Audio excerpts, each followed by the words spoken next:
ನಮಸ್ಕಾರ ವೀಕ್ಷಕರೇ. I hope ನೀವೆಲ್ಲ ಚೆನ್ನಾಗಿದ್ದೀರಾ ಅಂತ ಭಾವಿಸ್ತಾ ಇದ್ದೀನಿ. ಸೊ ನಿಮಗೆಲ್ಲ ಗೊತ್ತಿರೋ ರೀತಿ ಅಂದರೆ ಜಿಯೋ, ಏರ್ಟೆಲ್, ವೊಡಾಫೋನ್ ಇಂತಹ ಟೆಲಿಕಾಂ ಕಂಪ್ನಿಗಳು ಪ್ರತಿ ವರ್ಷ ತಮ್ಮ ರೀಚಾರ್ಜ್ ಪ್ಲ್ಯಾನ್ನ ಬೆಲೆಗಳನ್ನು ದುಬಾರಿ ಮಾಡ್ತಾ ಇದೆ. ಆ್ಯಂಡ್ 2026ರಲ್ಲಿ ಕೂಡ ಇನ್ಕ್ರೀಸ್ ಆಗೋ ಚಾನ್ಸಸ್ ತುಂಬಾ ಇದೆ.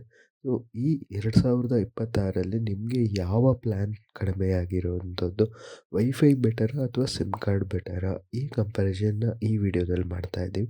ಯಾವುದರಲ್ಲಿ ನಿಮಗೆ ಕಡಿಮೆ ಖರ್ಚಾಗ್ತಾ ಇರುವಂಥದ್ದು, ಯಾವುದರಲ್ಲಿ ನಿಮಗೆ ಫೆಸಿಲಿಟಿ ತುಂಬಾ ಸಿಗ್ತಾ ಇರುವಂಥದ್ದು, ಬೆನಿಫಿಟ್ ಸಿಗ್ತಾ ಇರುವಂಥದ್ದು, ಎಲ್ಲ ಡೀಟೇಲ್ಸ್ನ ಈ ವಿಡಿಯೋದಲ್ಲಿ ಕೊನೆಯವರೆಗೂ ಹೇಳ್ತೀನಿ. ಪೈಸಾ ಉಳಿಸ್ಕೊಬೇಕು, ನೀವು ಖರ್ಚನ್ನು ಕಡಿಮೆ ಮಾಡ್ಕೊಬೇಕು ಅಂತ ಅಂದರೆ ಈ ವಿಡಿಯೋನ ಕೊನೆವರೆಗೂ ನೋಡಿ. ಇಷ್ಟ ಆದಲ್ಲಿ ಒಂದು ಲೈಕ್ ಮಾಡಿ. ಇನ್ನೂ ನಮ್ಮ ಚಾನಲ್ನ ಸಬ್ಸ್ಕ್ರೈಬ್ ಮಾಡಿಲ್ಲ ಅಂದರೆ ಸಬ್ಸ್ಕ್ರೈಬ್ ಮಾಡಿ, ಸಪೋರ್ಟ್ ಮಾಡಿ. So sim card recharge cost ನೋಡೋದಾಯಿತು ಅಂತ ಅಂದರೆ, ಈಗ ಪ್ರಸ್ತುತ ಇರುವಂಥ ಪರಿಸ್ಥಿತಿಗಳಲ್ಲಿ ಟೆಲಿಕಾಂ ಕಂಪ್ನಿಗಳು ಒಂದು ತಿಂಗಳ ರೀಚಾರ್ಜ್ ಪ್ಲ್ಯಾನ್ಗಳು 300ರಿಂದ 350 ರೂಪಾಯಿವರೆಗೂ ಸ್ಟಾರ್ಟಿಂಗ್, ಅಂದರೆ ಮಿನಿಮಮ್ ರೀಚಾರ್ಜ್ ಪ್ಲ್ಯಾನ್ಸ್ ಅಂತಲೇ ನೋಡ್ಬೋದು.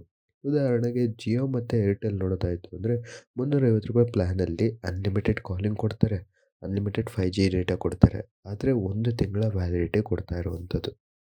ಸೊ ಈಗ ನಿಮ್ಮ ಮನೆಯಲ್ಲಿ 3ರಿಂದ 4 ಜನ ಮೊಬೈಲ್ ಯೂಸರ್ಸ್ ಇದ್ದಾರೆ, ಕಂಟಿನ್ಯೂಸ್ ಆಗಿ ಯೂಸ್ ಮಾಡ್ತಾ ಇರ್ತಾರೆ.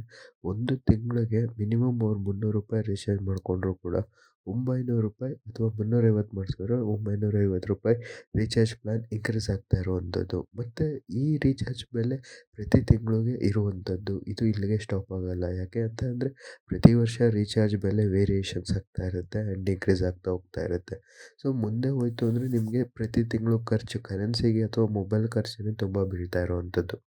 ಈಗ ವೈಫೈ ಅಥವಾ ಬ್ರಾಡ್‌ಬ್ಯಾಂಡ್ ಪ್ಲ್ಯಾನ್ಸ್ ಬಗ್ಗೆ ನೋಡೋದಾಯಿತು ಅಂದರೆ, ಭಾರತದಲ್ಲಿ ಹೆಚ್ಚು ಪಾಪ್ಯುಲರ್ ಆಗಿರುವಂಥ ವೈಫೈ ಕಂಪ್ನಿಗಳು ಅಂತ ಅಂದರೆ Jio fibre, Airtel extreme fibre ಮತ್ತು BSNL ಅವರ ಭಾರತ್ ಫೈಬರ್ ಅನ್ನುವಂಥದ್ದು.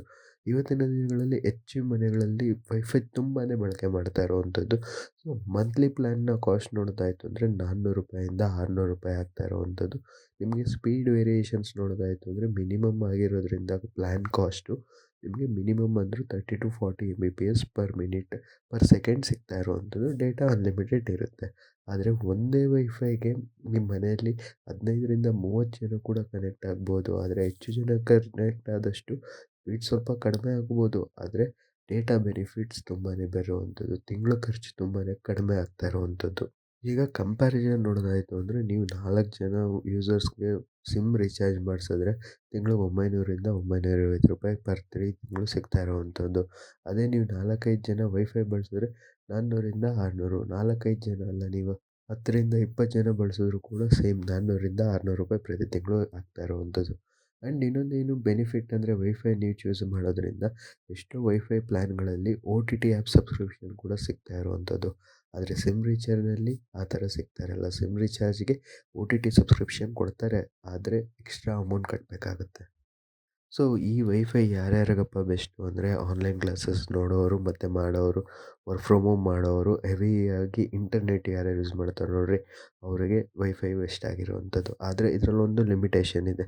ವೈಫೈ ಆಚೆ ಬಿಟ್ಟು ಅಂದರೆ ನಿಮ್ಮ ಮನೆ ಸರೌಂಡಿಂಗ್, ನಿಮ್ಮ ಮನೆ ಬಿಟ್ಟು ಬೇರೆ ಕಡೆ ಹೋಯಿತು ಅಂದರೆ ನಿಮಗೆ ಇಂಟರ್ನೆಟ್ ಸಿಗೋದಿಲ್ಲ ಅಥವಾ ನೀವು ಇಂಟರ್ನೆಟ್ ಯೂಸ್ ಮಾಡೋಕ್ಕಾಗಲ್ಲ. ಆ್ಯಂಡ್ ಕಾಲಿಂಗ್ ಮಾಡುವಾಗ ಕೂಡ ಡೈರೆಕ್ಟಾಗಿ ನೀವು ವೈಫೈ ಕಾಲಿಂಗ್ ಮಾಡೋಕ್ಕಾಗಲ್ಲ. ಸಿಮ್ಮಲ್ಲಿ ಕರೆನ್ಸಿ ಇರಬೇಕು. ಅದಿತ್ತು ಅಂದ್ರೇ ನೀವು ಮಾಡೋಕ್ಕಾಗೋದು ನಾರ್ಮಲ್ ಕಾಲ್. ವಾಟ್ಸಪ್ ಕಾಲ್ ಮಾಡ್ಬೋದು, ಅದು ಬೇರೆ ಪ್ರಶ್ನೆ. ಆದರೆ ಇವತ್ತಿನ ದಿನಗಳಲ್ಲಿ ಹೆಚ್ಚು ಜನ ವಾಟ್ಸಪ್ ಕಾಲ್ ಮತ್ತು ವಾಟ್ಸಪ್ ಚಾಟ್ ಮೂಲಕ ಮಾಡ್ತಾ ಇರೋದ್ರಿಂದ ಎಷ್ಟೋ ಸರಿ ನಿಮಗೆ ನೆಟ್ವರ್ಕ್ ಸಿಕ್ಕಿಲ್ಲ ಅಂದರೆ ಡೈರೆಕ್ಟ್ ವಾಟ್ಸಪ್ ಕಾಲ್ ಅಥವಾ ವಾಟ್ಸಪ್ ಚಾಟ್ ಮಾಡಿ ಕಾಂಟ್ಯಾಕ್ಟ್ ಮಾಡ್ತೀರಾ. ಸೊ ಆಗಿರುವಾಗ ವೈಫೈ ಒಂದು ಬೆನಿಫಿಟ್ ಅಂತಲೇ ಹೇಳ್ಬೋದು. ನೀವು ಪ್ರಾಕ್ಟಿಕಲ್ ಆಪ್ಷನ್ ನೋಡೋದಾಯಿತು ಅಂದರೆ, ನೀವೇನಾದರೂ ಜಾಸ್ತಿ ಔಟ್ಸೈಡ್ ಓಡಾಡ್ತೀರಾ, ನಿಮಗೆ ವೈಫೈ ಸೂಕ್ತ ಅಲ್ಲ, ನೀವು ಮನೆಯಲ್ಲೇ ಇರ್ತೀರಾ, ವರ್ಕ್ ಫ್ರಮ್ ಹೋಮ್ ಮಾಡ್ತೀರಾ ಅಂತ ಅಂದರೆ wifi is the best option for you. ಮತ್ತು ಈ ಇಂಟರ್ನೆಟ್ ಸ್ಪೀಡ್ ನೋಡೋದಾಯಿತು ಅಂದರೆ, ವೈಫೈಯಲ್ಲಿ ನಿಮಗೆ ಸ್ಟೇಬಲ್ ಆಗಿ ಸ್ಪೀಡ್ ಸಿಗ್ತಾ ಇರೋವಂಥದ್ದು ಮತ್ತು ಕನ್ಸಿಸ್ಟೆಂಟ್ ಆಗಿರುತ್ತೆ, ಏನು ಲ್ಯಾಗ್ ಆಗೋಲ್ಲ. ಆದರೆ ಸಿಮ್ ಕಾರ್ಡಲ್ಲಿ ಏನು ಅಂದರೆ ಸಮ್ಟೈಮ್ಸ್ ಹೆಚ್ಚು ಸ್ಪೀಡ್ ಸಿಗುತ್ತೆ, ಸಮ್ಟೈಮ್ಸ್ ಸ್ಪೀಡೇ ಸಿಗೋಲ್ಲ.